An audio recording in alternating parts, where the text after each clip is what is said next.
Merhaba sevgili arkadaşlar, Bir Yumakla Gelenler YouTube kanalıma hoş geldiniz. Bugün sizlere bu önümde görmüş olduğunuz bandana modelinin yapımını anlatmaya çalışacağım. Çok şık, çok güzel bir model. Böyle bir dantel havası var arkadaşlar. Böyle bu kısımlarında pıtırcıklar var. 3 sıradan oluşuyor pıtırcıklarımız. 1, 2 ve 3 sıradan oluşmakta. Her sırada bu pıtırcıklar artarak devam ediyor. 3 pıtırcık sırası yaptım ben. Şöyle ölçülerim de yine sizlere vereyim. Yetişkin bir boydur. Şöyle bakın, hemen bu uçtan diğer uca kadar 47 santimlik bir genişliğim var. Orta noktasında yine ölçelim. Orta noktası da şöyle 25 santim gibi de bir uzun, 24-25 santim gibi galiba arkadaşlar. Şöyle birazcık tabii. Evet, 24 santim uzunluğu var. İdeal bir ölçüdür. Ütülenmiş hali bu şekilde arkadaşlar. Ben ütüleyip geldim. Hani ütüledim. İkisini de örerken böyle biraz elinizde karışık görünebilir. Hiç endişe etmeyin. Bunlar ütülenmesi gereken modeller arkadaşlar. Koton iplerle çalıştığımız için rahatlıkla ütüleyebiliyoruz. Ama ütüyü direkt örgünün üzerine gezdirmeyin. Üzerine bir bez serin. O bezin üzerinden bunları ütüleyin. Yoksa ütü izi çıkar. Evet, ipimde koton iplik kullandım. Açıklama kısmına hangi ipi kullandığımı yazacağım. Buradan söyleyemiyoruz maalesef. 4 numara 2,5 milimlikte bir ip kullandım, tığ kullandım. Bir yumaktan 330 metrelik bir koton ip kullandım arkadaşlar. Bir yumaktan 2, belki de 3 tane çıkabilir. Çok emin değilim. Hani bayağı bir ipim kaldı çünkü. Evet, malzemelerimiz bu şekilde, ölçülerimiz bu şekilde. Şimdi isterseniz yapımına geçelim. Geçmeden önce küçük bir hatırlatma yapmak istiyorum. Kanalıma abone olmayı, bildirimleri açmayı ve yorumlarınıza da destek olmayı unutmayın. Hepinize kolay gelsin. Arkadaşlar, bandanamızın yapımına başlıyoruz. 13 tane zincir çekerek başlayacağız.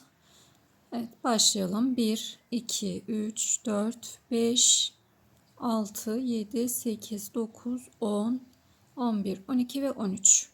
İpimi doluyorum. Buradan geriye bakın, ilkinden saymaya başlıyorum. 1, 2, 3, 4, 5, 6, 7, 8 ve 9. 9. ilmeğime, zincirime bir tane trabzan yapıyorum. 2 zincir, 1, 2 tane atlıyorum. Üçüncüye bir tane trabzan yapıyorum.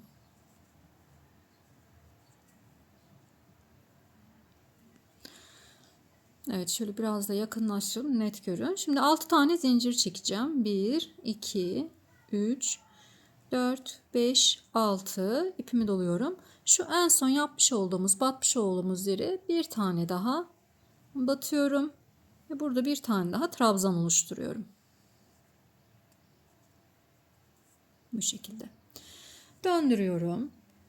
1, 2, 3 zincir çektim. Şimdi buradaki yuvaya 7 tane trabzan yapacağım. Bakın, hemen dibine. Bu çekmiş olduğumuz zinciri saymıyoruz. Şimdi 7 tane trabzanımı yapıyorum. 1, 2, 3, 4, 5, 6, 7. 7 trabzanımı yaptım. Şimdi şu trabzanın tepe noktasına bir tane trabzan yapıyorum. 2 zincir çekiyorum. Bu ortadaki boşluk hep yukarıya doğru devam edecek. Buradaki yine bu boşluğu, bak, 2 zincir çektim. Hemen bu trabzanın üzerine de bir tane trabzanımı yapıyorum. Bu şekilde. Şimdi ipimi doluyorum. Bu sondaki yuvamın içerisine de yine 7 tane trabzan yapacağım. Bakın, bunu saymıyorum yine. 1, 2, 3, 4, 5, 6, 7. Şimdi 7 tane trabzanımı yaptım. Burada sayıyorum. 1, 2, 3. Şöyle 3 tane. Bakın, şöyle çevirelim, daha net görün.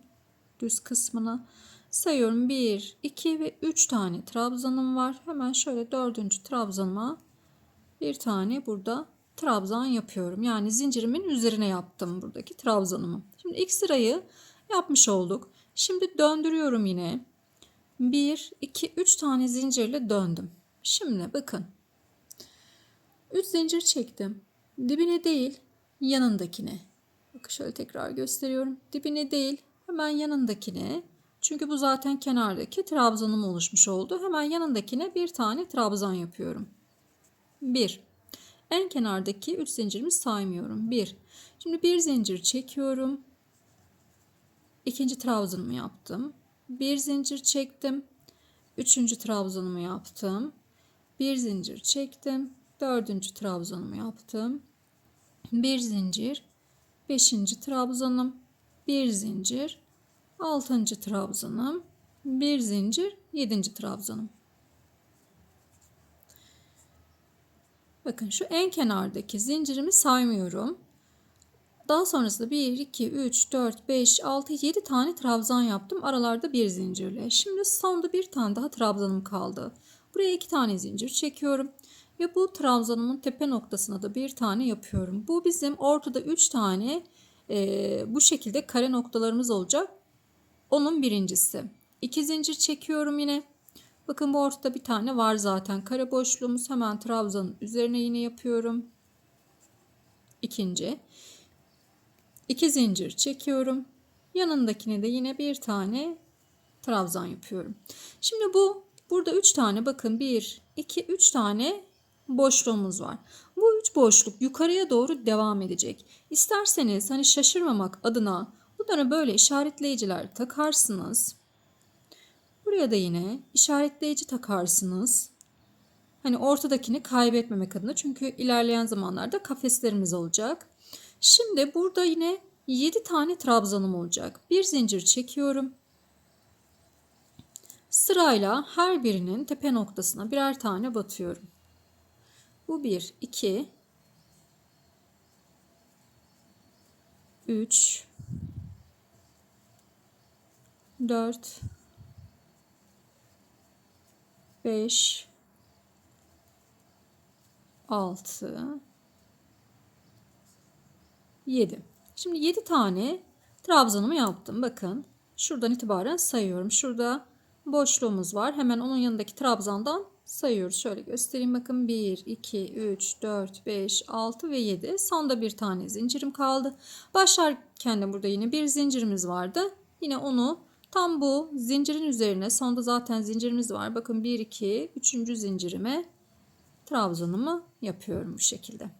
Şimdi döndürüyorum. Yine 3 tane zincir çekeceğim. 3 zincirimi çekiyorum. İlk trabzanımı hemen batıyorum. Bakın trabzan yapıyorum. İlk trabzanıma 3 tane zincir çektim.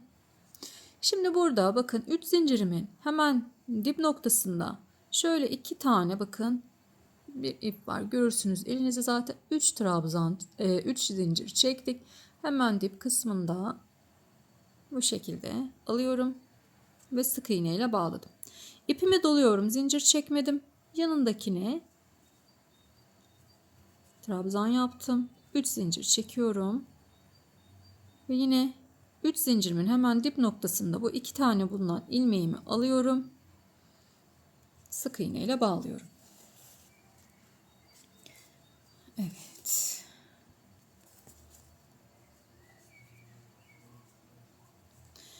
İpimi doluyorum.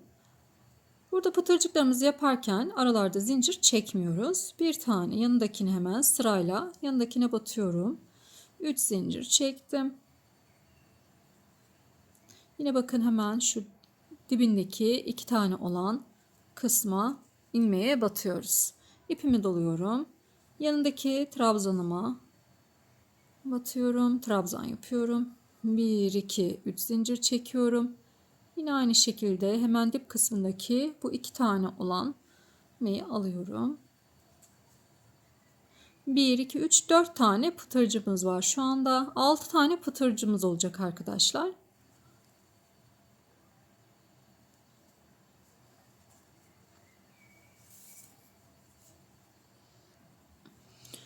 4, 5 ipimi doluyorum. Yanındakini de yine 1, 2, 3.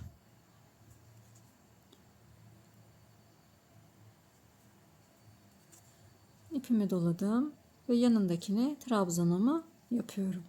Şimdi bakalım 1, 2, 3, 4, 5, 6 tane pıtırcık yaptık ve görüntümüz bakın bu şekilde. Evet, buraya pıtırcık yapmıyorum. Şimdi bakın burada 3 tane yuvamız var. Bunu yukarıya doğru devam edeceğiz. 2 tane zincir çekiyorum. Hemen buraya, şimdi bunu çıkaralım isterseniz buradan. Bunları isterseniz takarsınız, isterseniz takmayın. Nasıl isterseniz arkadaşlar. Kolaylık olması için takabilirsiniz. Yeni başladıysanız. Bakın buraya bir tane yuva oluşturdum.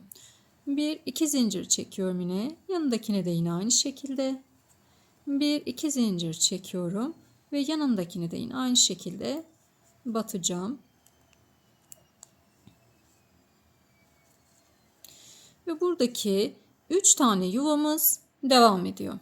Şimdi bir üst sırada kafes oluşturacağımız için bence bu sabitleyicilerimizi takın arkadaşlar. Evet. Şimdi bakın battık. Bir şöyle 3 tane zincir çekiyorum. Hemen yuvamız pıtırcığımızı oluşturuyoruz. İpimi doluyorum. Yanındakine batıyorum. Hemen 1, 2, 3 tane yuvamızı yaptık. Pıtırcığımızı oluşturduk arkadaşlar. Tekrar 3 zincir çekiyorum. İpimi doluyorum. Yanındakine batıyorum. 1, 2, 3 zincir.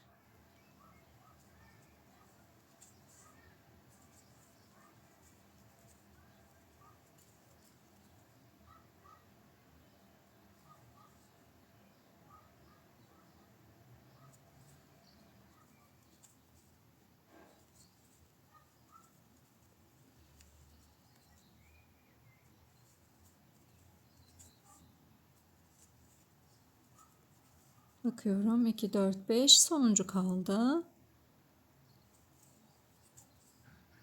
6 tane pıtırcık yaptık. Evet, sonda da yine bir zincir çekiyorum. Bu sondaki zincirimizi de yine trabzan olarak yapıyorum. Burada da görüntümüz bu şekilde.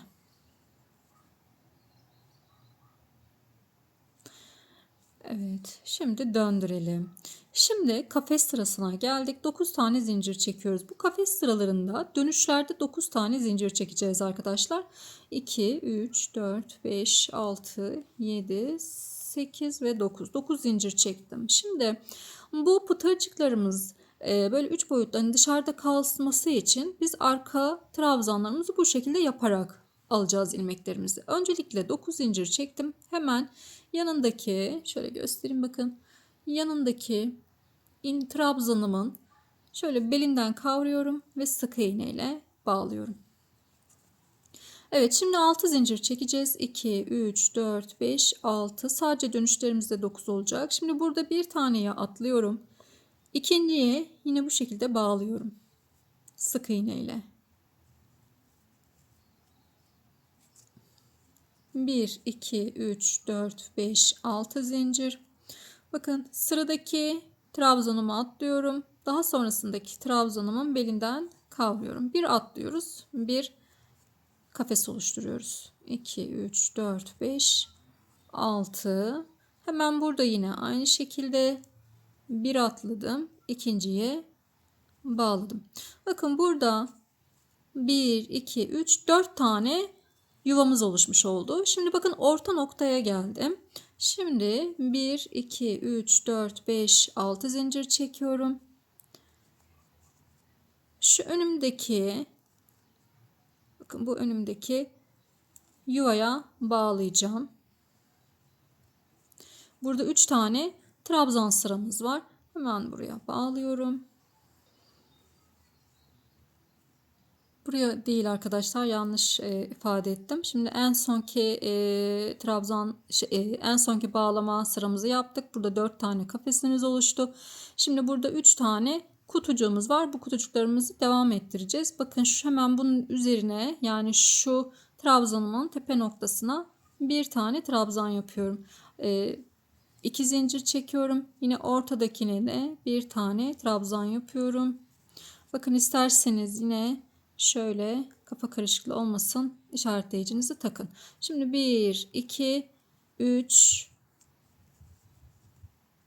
şöyle bunu da çıkaralım daha net görün. 3, 4, 5, 6 tane zincir çekiyorum. Burada da 6 zincirle geldim. Trabzanımı yaptım. 2 zincir geldim. Trabzan yaptım. Şimdi 6 zincirle gelip bağlamamı yapacağım. Ne yapıyorum? Hemen buraya bağlamamızı yapacağız arkadaşlar. Buraya. Bakın ilk trabzanıma, bu yuvadaki ilk trabzanımıza bağlamamızı yapıyoruz. Yani sık iğne ile batıyorum. Yine 1, 2, 3, 4, 5, 6 zincir çekiyorum. Bir tane atlıyorum. İkinciye sık iğne ile bağlıyorum. 1, 2, 3, 4, 5, 6 zincir. Bir tane atlıyorum. İkinciye sık iğne ile bağladım. 6, bir tane atladım. İkinciye sık iğne ile bağladım. Şimdi bakalım, burada da yine 4 tane yuvamız oluşmuş olacak. 1, 2, 3 ve 4. Evet, 4 tane yuvamız burada oluşmuş oldu. Şimdi bir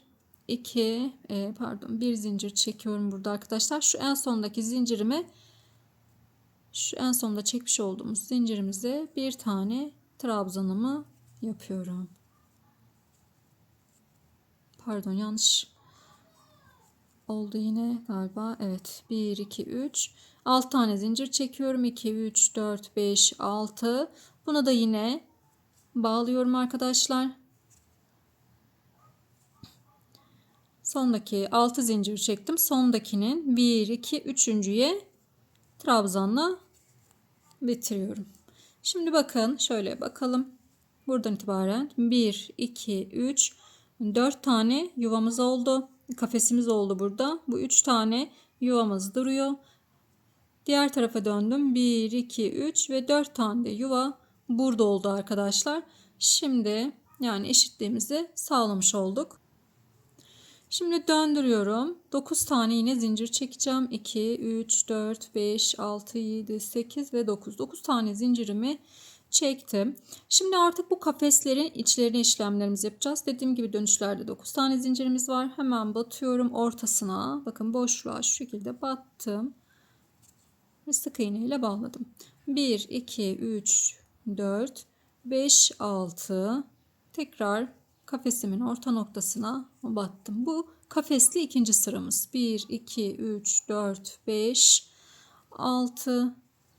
Tekrar kafesi ortaladım. 1, 2, 3, 4, 5, 6.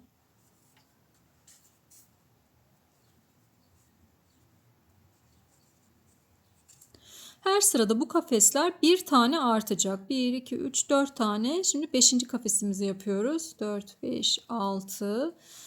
Buna 5. kafesimizi yaptık. Şimdi tekrar 1, 2, 3, 4, 5, 6 tane zincir çektim. Bakın benim işaretleyicim burada. Yani bu orta noktadaki 3 tane yuvamız devam edecek. Burada trabzanımın tepe noktasına batıyorum. 2 zincir çektim. Aynı yere tekrar trabzanımı yapıyorum. Bakın dediğim gibi yine şöyle işaretleyicinizi takın. Buraları şaşırmayın. 1, 2, 3, 4, 5, 6 zincir çekiyorum. Ve şu işaretleyicimi yine çıkaralım. Boşluğa yine sık iğne ile bağladım. Bakın bu orta noktadaki 3 tanemiz devam ediyor sürekli. Bitene kadar devam edecek o kısım. 6 zincir çektim. Kafeslerimi oluşturuyorum. 6 kafes de 5 kafes de bu tarafta olacak arkadaşlar. 5 kafes burada vardı. 5 kafes de burada olacak.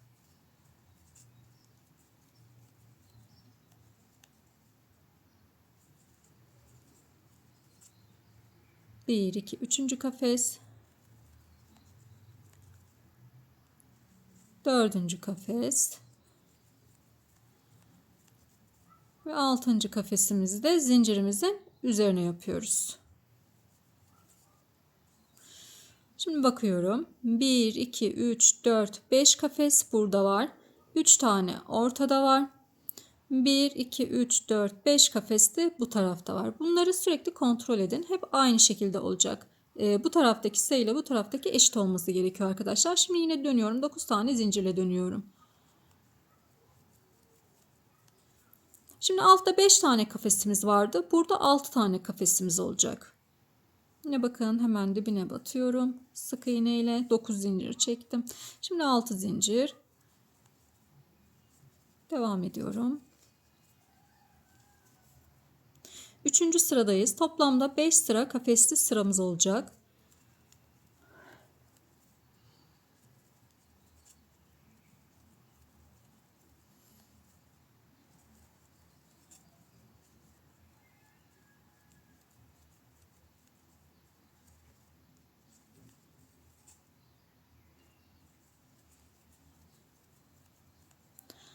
Altıncı kafesimizi de yaptık. Bakın 1, 2, 3, 4, 5, 6 kafes yaptık. Şimdi burası bizim ortadaki üçlü yuvamız.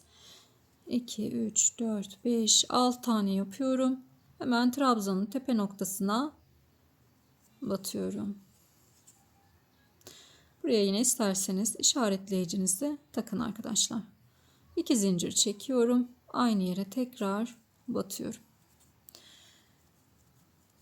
6 ve yine yuvamızı oluşturduk. Bakın 1, 2, 3 tane o yuvalar orada baki.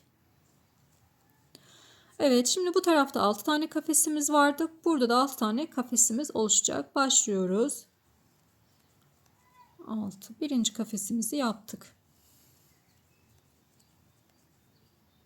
İkinci. Üçüncü. Dördüncü. Beşinci kafesimiz.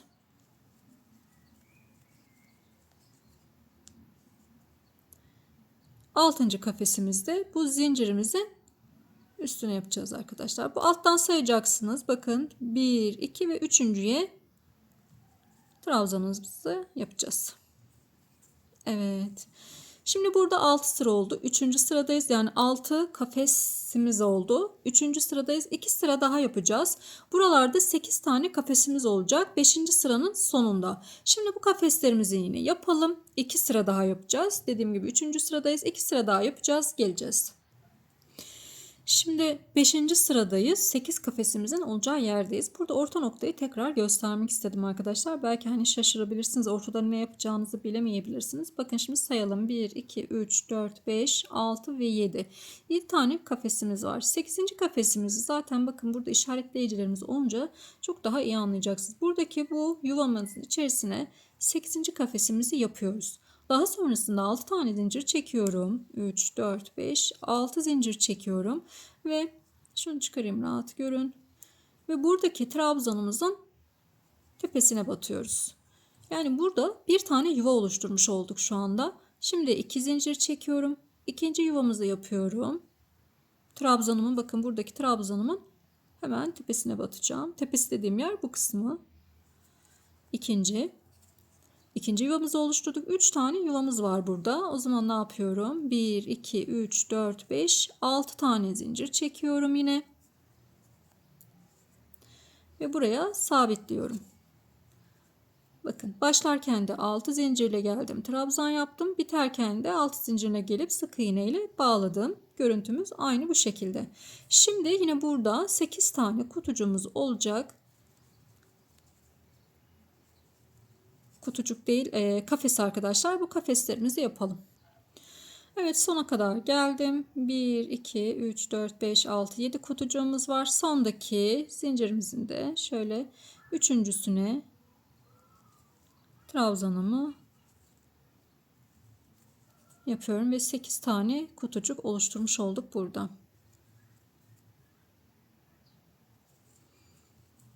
Evet.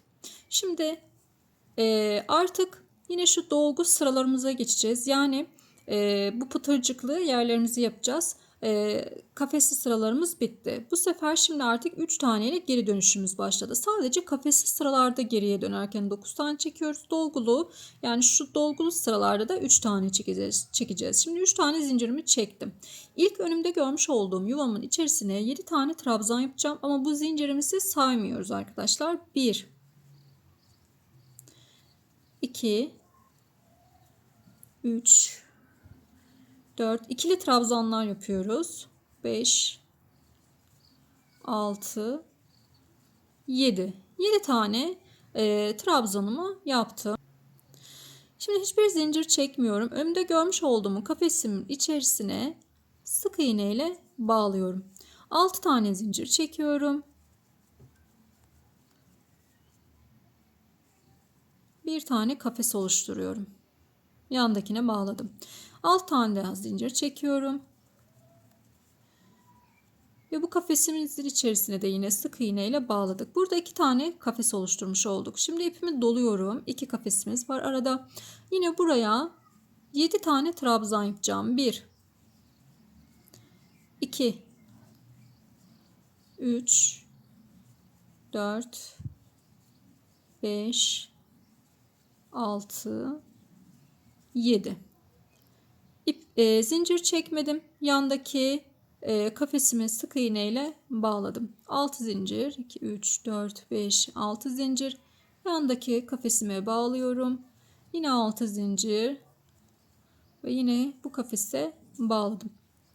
Bakın geldik orta noktaya. Orta noktada başlarken de yine bu şekilde pıtırcıklı dolgulu sıramız burada vardı. Yine aynı şekilde devam edeceğiz. Bu ortada her zaman devam edecek. Bakın şöyle göstereyim, şunda da burada var. Yine burada da aynı şekilde, bitişimizde de yine aynı şekilde ortadaki pıtırcıklı sıramız her zaman devam edecek. Şimdi burada da yine 7 tane trabzanımı yapıyorum. 1 2 3 4 5 6 7 trabzan yaptım. Buradaki tam orta noktadayız şu anda. Bu trabzanımızın tepesine de bir tane trabzan yapıyorum. 2 zincir. Bu ortadaki kafesimizi yapıyorum. Yine buraya 7 tane trabzan yapacağım. Bunu saymıyorum arkadaşlar. 7 trabzan yapıyoruz. 1 2 3 4 5 6 ve 7 zincir çekmedim. Yandaki kafesime bağlıyorum. Yine 6 zincir. Buraya bağladım. Bir tane daha yapacağım. Ve buraya bağladım. Evet. 2 tane kafesimiz oluşmuş oldu. 2 kafesten sonra dolgu yapıyorduk. 7 tane yine trabzan yapacağım. Bakın burada ne yaptıysak, bu tarafta ne yaptıysak diğer tarafta da aynısını yapacağız. 2 tane arada kafesimiz var. Sonrasında 7 tane trabzanımız var.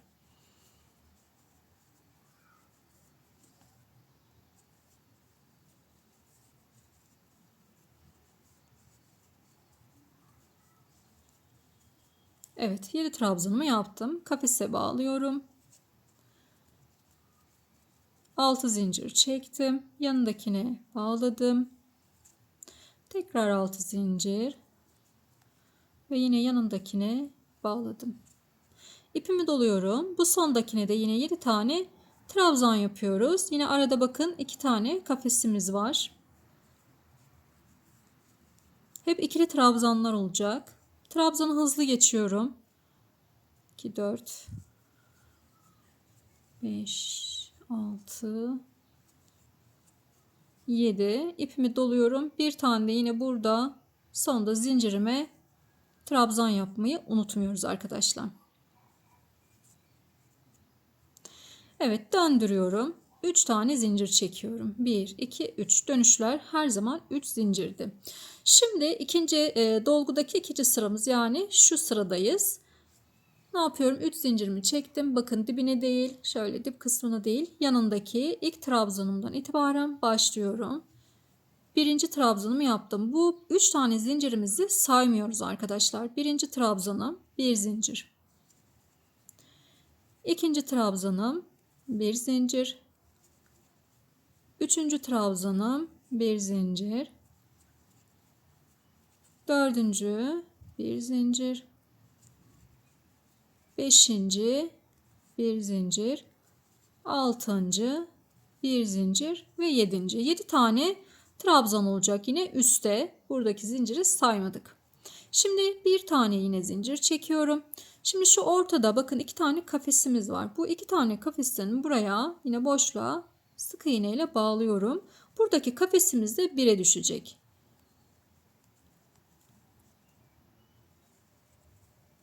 Evet bakın 1'e düştü. Şimdi bir zincir çekiyorum. Devam ediyorum bakın. Hemen ilk trabzanımızın tepe noktasına batıyorum. İlk trabzanımın tepe noktası.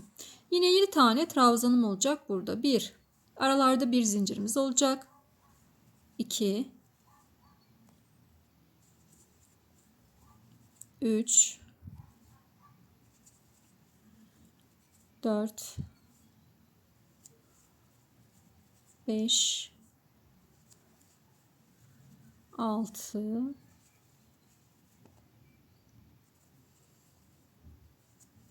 Ve 7. 7 tane de burada oldu. Şimdi yine bir zincir çekiyorum. Yanda 2 tane kafesim var. Hemen bunu bir tanesine bağladım. 6 zincir. Buraya da bağlıyorum. Yine burayı da bir taneye düşürdük. Bir zincir. Geldim buraya. Yine burada da 7 tane trabzanım olacak. Aralarda bir tane. 1.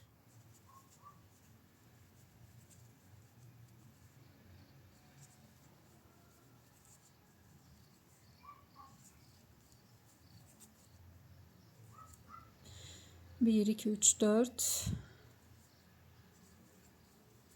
5, 6 ve 7. Şimdi 7 tane trabzan yaptık. Bakın burada bir tane trabzanımız kaldı. Ne yapıyoruz? Bu orta noktada bizim 3 tane yuvamız olması gerekiyor. 3 tane yuva devam etmemiz gerekiyor. İlk başta da yine aynısını yapmıştık. Bakın burada 2 zincir çekmiştik. 2 zincir çekiyorum. İlk yuvamı oluşturuyorum. Hemen yanındaki trabzanıma batıyorum. İlk yuvamı oluşturmuş oldum. Yine 2 zincir çekiyorum. Ortadaki zaten yuvam var. Tekrar oraya da tek batıyorum. İkinci yuvam. Yine 2 zincir çekiyorum. Yandaki ilk trabzanıma batıyorum. Bakın. İlkine batıyorum. Üçüncü yuvamı oluşturmuş olduk. Devam ediyorum şimdi. Bu birinciydi. Bir zincir çekiyorum. İkinci. Bu yuvayı oluşturduğumuzun hemen bu bacağını sayıyoruz arkadaşlar. 1, 2, 3, 4, 5, aralarda bir zincir, 6 ve 7. 7 tane yaptım. Şimdi yine bir zincir çekiyorum. Burada sabitliyorum. 1, 2, 3, 4, 5, 6. Yine aynı şeyleri bu tarafta da yaparak ilerliyorum arkadaşlar. Bu sıra sonuna kadar aynı şekilde gelelim. Yani burada burada bir kafes oluşturduk. Bir zincir çekiyorum. Bir zincirle buraya sabitlemiştim. Şimdi bir zincir çekip bu dolguları yapıyoruz arkadaşlar. Burada yanlışlık yapmayayım. Burayı tekrar göstereyim ben size. İkinci aralarda bir zincir, 7 tane trabzanım olacak burada. 1, 2, 3, bir zincir, 4, 5, 6, 7, bir zincir çektim, sabitledim. 6 zincir çektim, kafesimi oluşturdum, bir kafes, bir zincir çekiyorum ve bu sondaki dolgumuzu yapıyoruz. Evet 7 tane 2 4 6 7 tane trabzan yaptım. Yine bir zincir çektim. Şu sondakine de bir tane trabzanımı yapıyorum. Sondaki zincir arkadaşlar. Şimdi döndürüyorum. 1 2 3 zincirle geriye döndüm. İlk trabzanımızın tepe noktasına buraya trabzanımı yapıyorum. Yine 3 zincir çekiyorum ve pıtırcığımızı oluşturuyoruz. Bu 3 zincirimizin hemen dip kısmındaki bakın şu 2 tane olan ilmeğimizi alıyorum ve sık iğne ile bağladım. Zincir çekmedim. Yanındakini de yine aynı şekilde yapıyorum.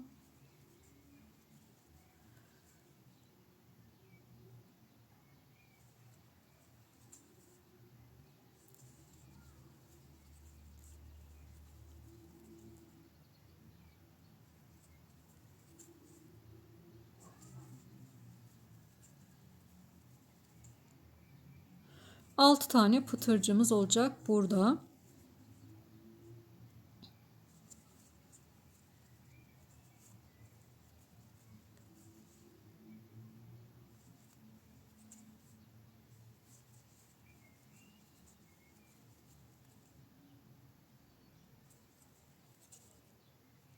Bakın 6 tane pıtırcığımız oldu. 2, 4, 6. İpimi doluyorum. Yanındaki trabzanıma bir tane trabzanımı yaptım.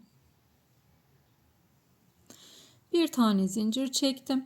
Şu ortada bir tane kafesimiz vardı. Artık bu kafesleri kapatıyorum. Sıfır kafese indi. Bakın bağladım. Bir zincir çektim.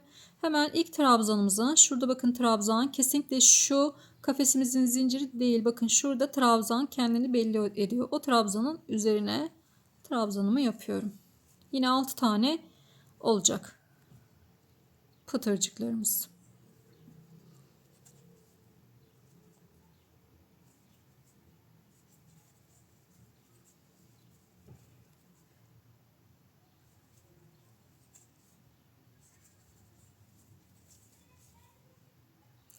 Altı pıtırcığımız oldu. İpimi bir tane zincir zincir çekmiyorum burada arkadaşlar. 6 pıtırcığımız oldu.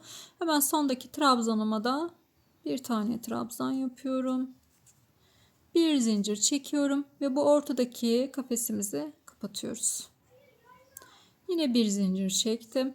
Buradaki ilk trabzanımızın tepesine trabzan yapıyorum.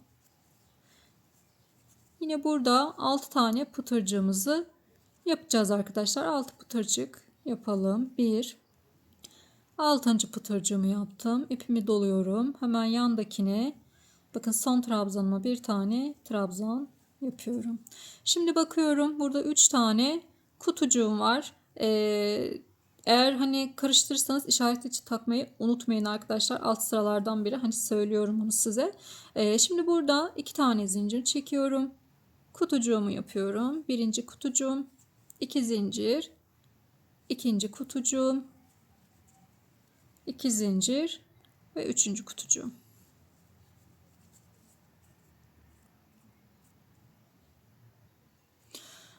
Evet, 3. kutucuğumuzu da yaptık. Şimdi buradaki hemen 3 tane zincir çekiyorum.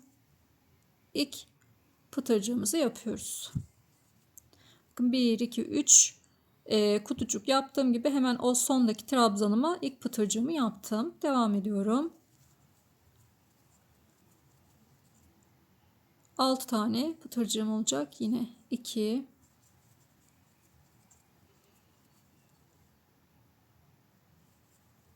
3,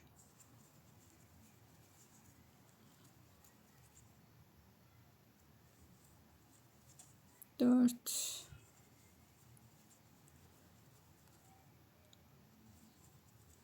5,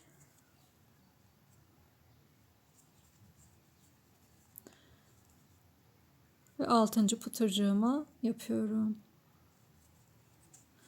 Sondaki trabzanıma da bir tane trabzanımı yaptım. Şimdi tekrar bir zincir çektim. Kafesimi kapatıyorum. Bir zincir çektim. Trabzanımın üzerine geliyorum. Şimdi burayı bu sonuna kadar aynı bu taraftaki gibi yapıp gelelim. Sıra sonuna kadar geldim. Şimdi yani 6 tane pıtırcığımızı yaptık. Hemen yanındakine bir tane trabzan yapıyorum ve bir zincir çekiyorum.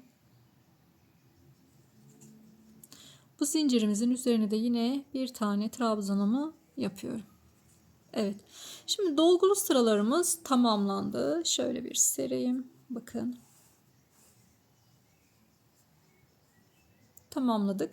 Şimdi kafessiz sıralara geçiyoruz. Kafessiz sıralarda dönüşlerde 9 tane zincirimiz vardı. 9 tane zincirimizi çekelim. 4, 5, 6, 7, 8 ve 9. Hemen bakın yanındaki yine bu pıtırcıklarımızın arka kısımlarından alacağız. Yani buralarından. Bakın yanındakine pıtırcığımızı yapıyorum. Sabitlememi yapıyorum. Yuvamı oluşturuyorum. Şimdi 1, 2, 3, 4, 5, 6 tane. Bir tane atlıyorum. İkinciye kafesimi oluşturuyorum. 1, 2, 3, 4, 5, 6 tane. Bir tane atlıyorum. İkinciye kafesimi oluşturuyorum. 1, 2, 3, 4, 5, 6. İkinciye kafesimi oluşturuyorum. Şimdi bakın burada yine 4 tane kafesimiz oluştu. Her bir pıtırcıklı dolgunun arkasında 4 tane kafes olacak. Şimdi 1, 2, 3, 4, 5, 6 zincir çekiyorum. Ve direkt buraya atlıyorum. Şunu yanılmasın size, bakın yapmış olduğumuz trabzana atlıyoruz. Bu bizim kafesimizin zincirleri. Şuradaki trabzanımıza atlayacağız. Burası. Evet. Şimdi yine 1, 2, 3, 4, 5, 6 zincir çekiyorum. Bir tane atlıyorum. İkinciye. Burada da yine 4 tane kafesimiz olacak. Bir, ikinci. Bir tane atlıyorum. İkinciye. Üçüncü kafesimiz. 1, 2, 3, 4, 5, 6. Bir tane atlıyorum. İkinciye ve dördüncü kafesimizde yine burada oluşturmuş olduk. Bakın 8 tane kafes oldu buraya kadar. Devam ediyorum. 6 zincir çektim. Buraya geçiyorum. Hemen ilk trabzanıma bakın. Birinci kafesim. Bir atladım. İkinci kafesim. 1, 2, 3, 4, 5, 6. Bir atlıyorum. Üçüncü kafes. 1, 2, 3, 4, 5, 6. Bir atladım ve dördüncü kafes. 4 tane de burada kafesimiz olmuş oldu. Şimdi ortadaki bu 3 tane olan yere geldik. Bakın buraya kadar 12 tane kafesimiz olmuş olması gerekiyor. Sayalım. 1, 2, 3, 4, 5, 6, 7, 8, 9, 10, 11 ve 12 tane kafesimiz oluştu. Şimdi bu orta noktayı yapacağız. 6 tane zincir çekiyorum. 4, 5, 6. Buradaki kafeslerimizi oluşturuyoruz. Hemen bu trabzanımın üzerine bir tane trabzan yapıyorum. Yine dediğim gibi bakın işaretleyicilerinizi şaşırırsanız işaretleyicilerinizi takın böyle. Şimdi 2 tane zincir çekiyorum. Yanındakine trabzanımı yaptım. 6 tane 5 6. Bu yuvalı yere gelirken 6 tane çekiyoruz. Bir de çıkarken 6 tane çekiyoruz arkadaşlar. 6 zincirimi çektim. Hemen ilk bacağıyla bakın buradaki ilk bacağına yine sabitlememi yapıyorum. Burada da yine bacaktan çıkıp yuvamı oluşturdum. Burada da yine bacağa gidiyorum. Evet, şimdi yine 6 tane 1, 2, 3, 4, 5, 6. Bu 3 tane kafesimiz var. Buradan sonraki kafeslerimizi sayacağız. Devam ediyorum. 4 tane olacaklar.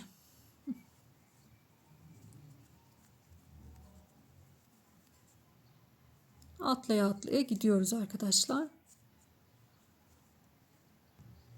Aynı şekilde devam edeceğiz. Diğer tarafı nasıl yaptıysak yine burayı da aynı şekilde devam edeceğiz. Diğer tarafta 12 tane kutucuğumuz vardı. Burada da yine 12 tane kutucuğumuz olacak. Her birinin arkasında 4'er tane kutucuğumuz olacak arkadaşlar. Şimdi sıra sonuna kadar gelelim. Şimdi sıra sonuna kadar geldim. Burada en sondaki trabzanıma battım. Şöyle göstereyim bakın. Bir tane atladık. En sondaki trabzanıma kadar battım. Buraya kadar 11 tane trabzanım var. Kafesim var. Şu ortadaki bakın 3 taneyi 1, 2, 3. Bunu saymıyorum. 1, 2, 3, 4, 5, 6, 7, 8, 9, 10 ve 11 tane kafesimiz var. 6 tane zincir çekiyorum. ipimi doluyorum. Bu sonda çekmiş olduğumuz 3 zincirimiz vardı arkadaşlar. Bunun hemen zincirine bağlıyorum. Ve bu da benim 12. kafesim oldu. Şimdi döndürdüm. Bu sırada 12'şer tane kafesimiz vardı. Döndürüyorum. Şu işaretleyicimizi de yine takalım, daha net bu orta noktası gözüksün. Bir sıra daha göstereceğim. Sonrasında devam edebiliriz. 9 zincir çekiyorum. 2, 3, 4, 5, 6, 9. Hemen bakın önümdeki ilk kafesime sık iğne ile bağladım. Burada 13 tane kafesim olacak. Her sırada birer tane artırıyoruz. Kafesleri her önümde gördüğüm kafeslerime sık iğne ile bağlıyorum. Önümde gördüğüm kafesime sık iğne ile bağlıyorum.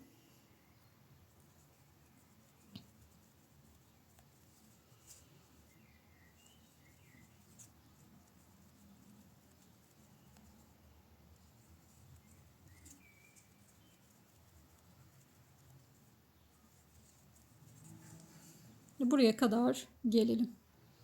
Evet, şimdi bakın işaretleyicimin olduğu yere kadar bir öncekindeyim. Sayalım kaç tane olmuş kafeslerimizi. 1, 2, 3, 4, 5, 6, 7, 8, 9, 10, 11 ve 12 tane kafesimiz var. 6 tane daha zincir çekiyorum. Ve 13. kafesimizi yapıyoruz buraya. Evet, buradaki kafeslerimiz tamamlandı. Şimdi yuvalarımızı oluşturuyoruz. Ortadaki 3 tane olanı 1, 2, 3, 4, 5, 6 tane ile başlıyorum. Hemen şu ortadaki trabzanımın tepe noktasına yaptım. 2 zincir çektim.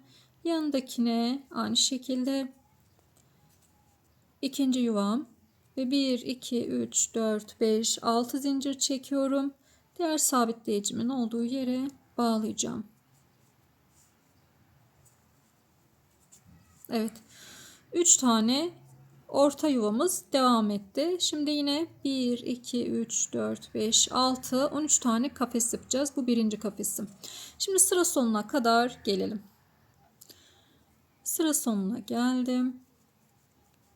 Buraya bir tane kafes yapıyorum. Yine 6 zincir. Ve şöyle üçüncüye de trabzanımızı yapıyoruz. Ve burada da yine 13 tane kafesim olmuş oldu. Döndürüyorum. 9 zincir çekeceğim.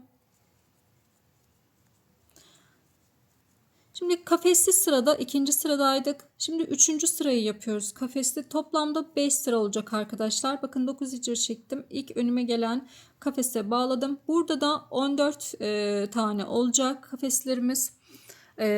Dördüncü sırada 15, 5. sırada 16 kafesi olacak. Şimdi toplamda 5 sıra yapalım. 16 kafes bu tarafta, 16 kafes de bu tarafta olacak şekilde yapıp gelelim arkadaşlar.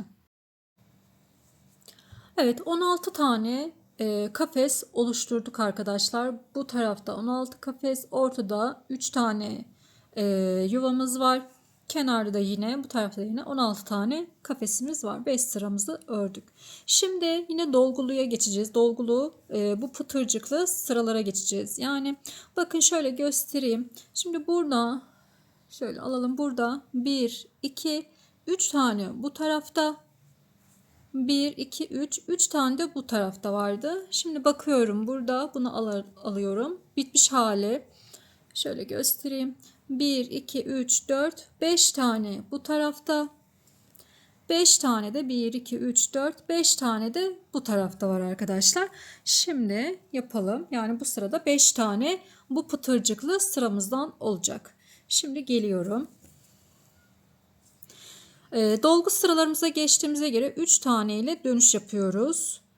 Ve ilk yuvamızın, ilk kafesimizin içerisine 7 tane trabzanımızı yapıyorum.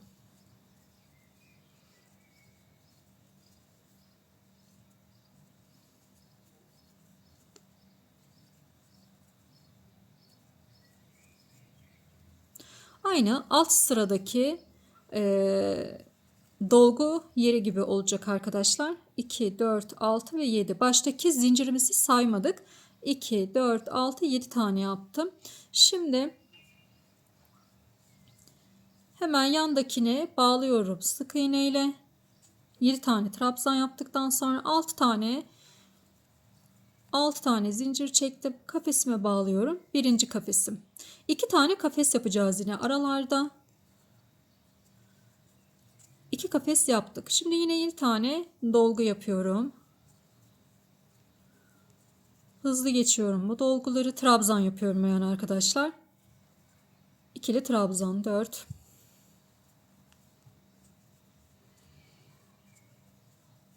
7 zincir çekmedim. Yandaki kafesime sık iğne ile bağlıyorum. 6 zincir. Tekrar bir kafes daha yapıyorum. Birinci kafesim.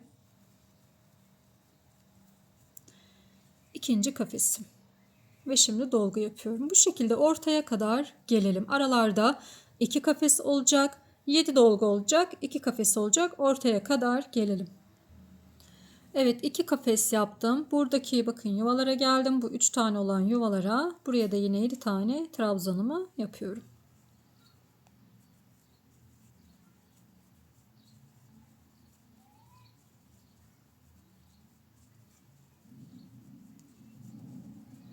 Yedi trabzan.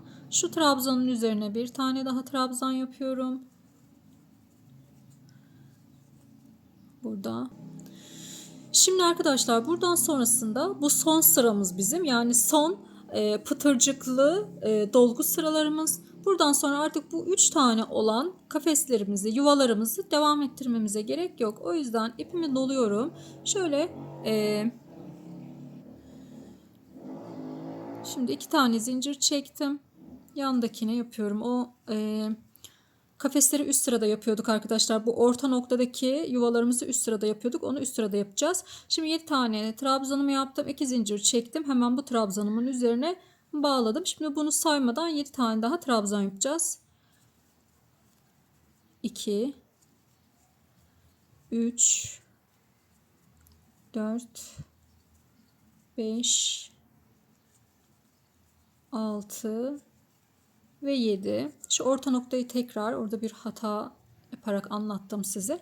Bakın geldik. Buradaki 7 tane trabzanımızı yaptık. 2 zincir trabzanı yaptık. Buradaki trabzanın tepe noktasına trabzan yaptım. 2 zincir çektim. Ve yine bunun tepe noktasına trabzan yapıp 7 tane trabzan yaptım. Şimdi devam ediyorum. Kafesime sık iğne ile bağladım. Yine 2 tane kafes yapıp dolgu yapacağız.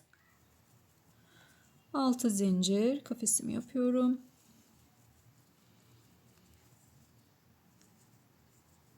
İki kafes yaptım. İpimi doluyorum. 7 tane trabzan yapacağım. Şimdi bu şekilde sıra sonuna kadar gelelim. Sıra sonuna kadar geldim. 2 tane kafes oluşturdum ve en sondaki kafesimin içerisine de yine 7 tane trabzanımı yapıyorum.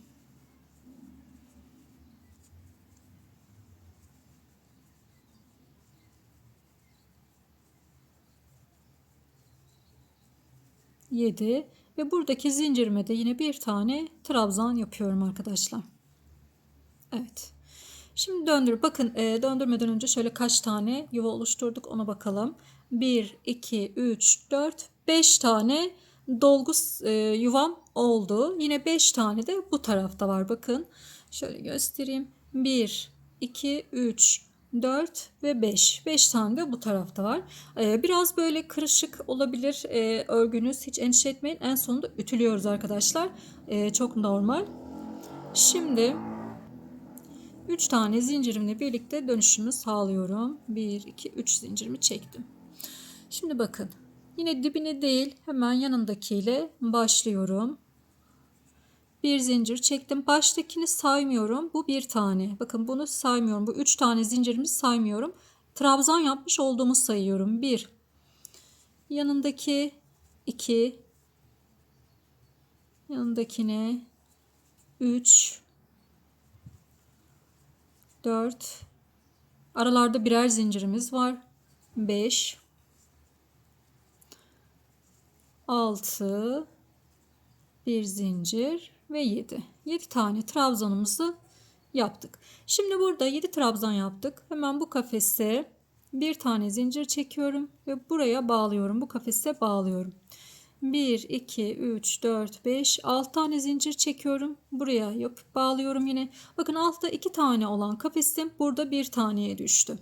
Şimdi yine bir zincir çekiyorum ve ilk trabzanımıza trabzan yapıyorum. Bir zincir, yanındakine ikinci trabzanım. 3, 4, 5, 6, 7.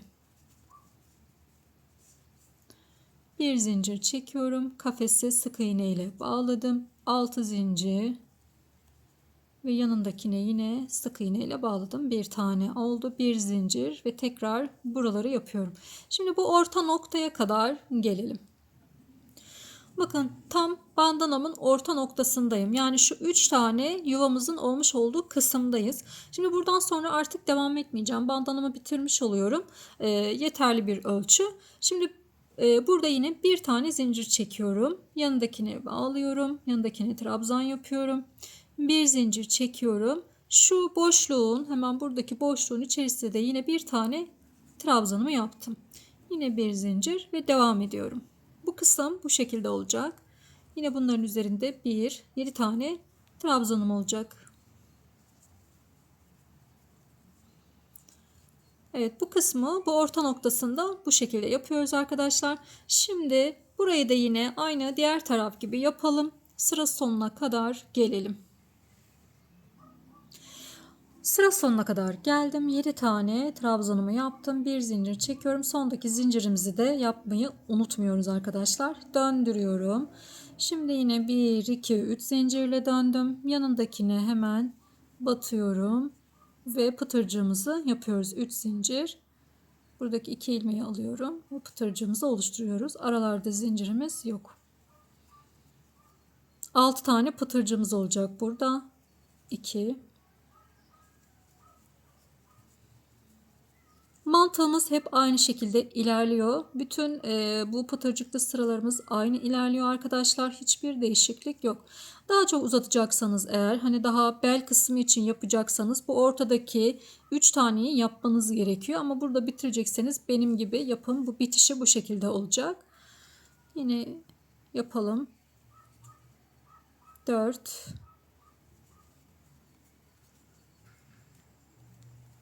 Buraları hızlı geçiyorum, hızlı yapıyorum. Çünkü başta hani zaten bu kısımları yaptınız, buraya kadar geldiniz. Bir değişiklik yok. Video uzamasın diye hızlı hızlı geçiyorum.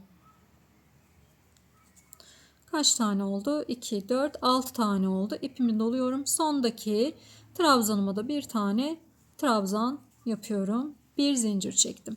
Şimdi burada bir tane kafesimiz kaldı. Artık kafeslerimizi kapatıyoruz. Kafesimiz yok. Bir zincir çekiyorum. Buradaki trabzanıma batıyorum. Ve yine pıtırcıklarımı yapmaya devam ediyorum arkadaşlar. Şimdi orta noktaya kadar gelelim. Bakın orta noktaya geldim. Burada bütün hepsine pıtırcık yapıyoruz arkadaşlar. Saymıyoruz yani 6 tane diye. Bakın 2, 4, 6 taneye geldim. Buna da yine pıtırcık yapıyorum. Çünkü dediğim gibi bitişteyiz.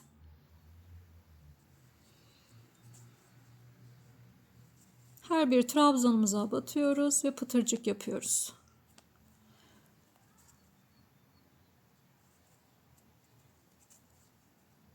Trabzanlara batarak pıtırcıklarımızı yapıyoruz. Şöyle göstereyim. Bakın orta noktaya da pıtırcık yaparak ilerlemiş oldum. Şimdi devam ediyorum yine. Yine 6 tane pıtırcığımız olacak. Diğer taraflarda, bu kısımlarda yine 6'şar tane pıtırcığımız olacak arkadaşlar. Bunu bitireyim. Burada toplam kaç pıtırcık oldu onu da söyleyeceğim size.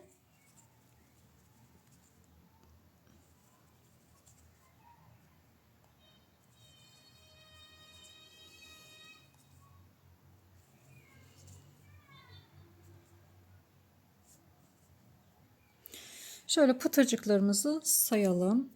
Bakıyorum. 1, 2, 3, 4, 5, 6, 7, 8, 9, 10, 11, 12, 13, 14 ve 15 tane pıtırcığımız olmuş burada.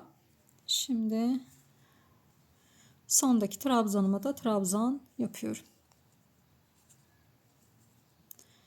Bir zincir, kafesimizi kapattık. Bir zincir, devam ediyorum. Yine buranın da üstlerinde, bunların da üstlerinde 6'şar tane pıtırcık olacak. Sıra sonuna kadar gelelim.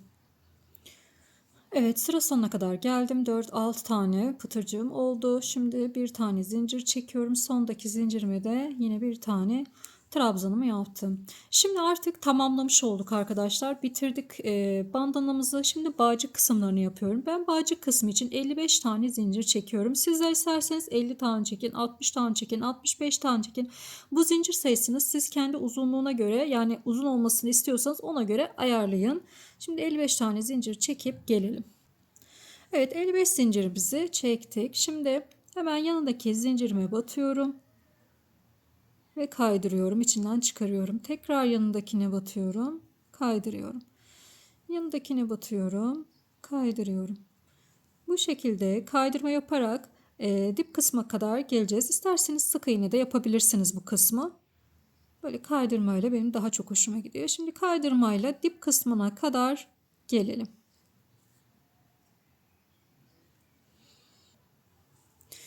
Sıra sonuna kadar geldim. Bakın. Şimdi burada ilk hemen şöyle buraya batıyorum. Bakın kaydırmayla geldim. Buraya batıyorum. Sık iğne yapıyorum burada.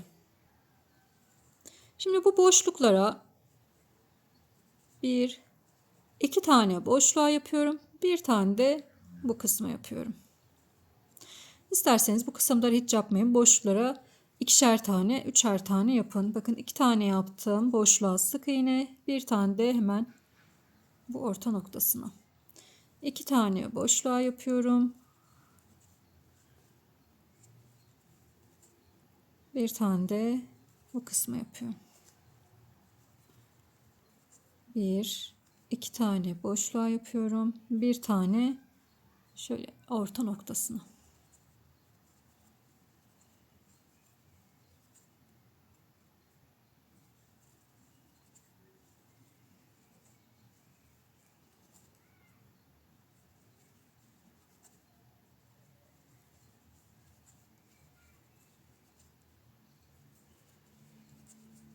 Eğer açıklık kalırsa bu 2 taneleri 3 taneye ayarlayabilirsiniz arkadaşlar.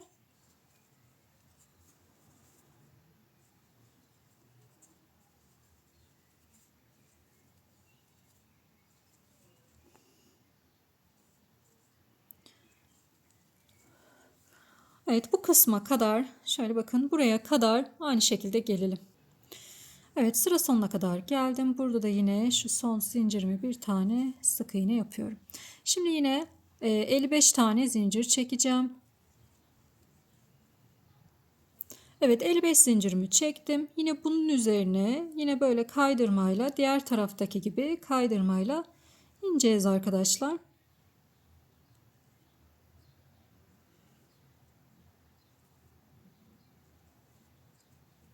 Şimdi yine sıra sonuna kadar gelelim.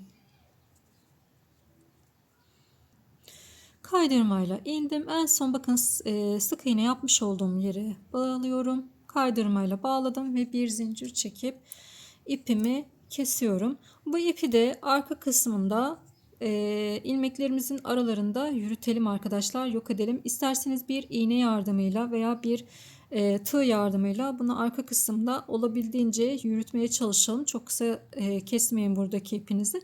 Şimdi biz bu ipimizi yürütelim. Bandanamızı da bakın şöyle biraz kırışık. Bunu ütülememiz gerekiyor. Ama direkt ütüyü bunun üzerine bastırmayın. Üzerine bir bez serip o şekilde ütüleyebilirsiniz ve tersinden ütüleyin arkadaşlar. Şimdi son halimizle geleceğiz. Evet arkadaşlar, bandanalarımızı tamamlamış olduk. Böyle iki renk olarak çalıştım. Biraz sonbahar renklerinde oldu benimkisi. Sizler istediğiniz rengarenk iplerle çalışabilirsiniz. Yazın böyle sarılar, kırmızılar, yeşiller çok güzel gidecektir. Maviler, pembeler çok şık olacaktır, güzel olacaktır. Benim elimde bu renkler vardı. Bu renklerle çalıştım ve çok beğendim. İnşallah sizler de beğenirsiniz ve kolaylıkla yapabilirsiniz. Takıldığınız bir yer olursa mutlaka yorumlarda sorun arkadaşlar. Hızlı geçtiğimi düşünüyorsanız istiyorsanız da videoyu yavaşlatarak izleyebilirsiniz. Sağ üst köşede ayarlar kısmından videonun oynatma hızını seçerek yavaşlatabilirsiniz. Evet, buraya kadar izlediğiniz için teşekkür ediyorum. Kanalıma abone olmayı, bildirimleri açmayı unutmayın. Hepinize kolay gelsin.